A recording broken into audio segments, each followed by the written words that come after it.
What's so cool about manufacturing?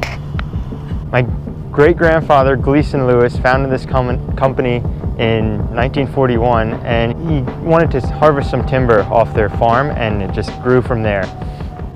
I think manufacturing is cool, especially in the forestry sector.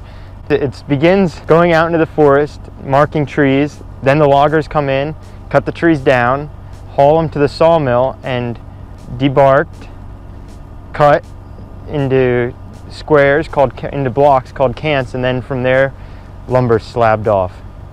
So the head saw is the first saw that the logs come to after they've been debarked and through the metal detector, and from there they're scanned by lasers, and the lasers decide the most optimal way to cut that circular log into a square block.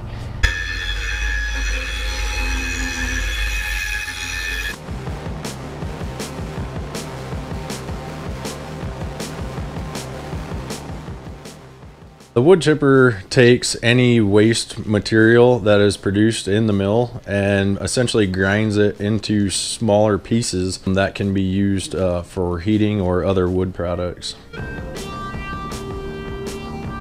After it's been kiln dried, turned into a specific dimension, we'll put it into our molders that have specialized knives that actually cut it into further specific dimensions.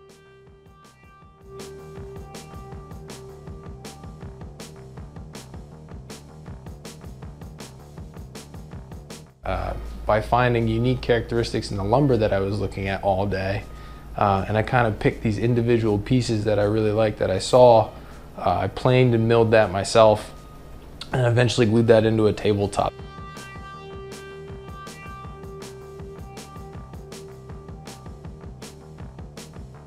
Really, the whole process is exciting because you think about a tree in the forest becoming your dining room table, and a lot of people don't realize what goes into making that happen. Thank you, Lewis Lumber.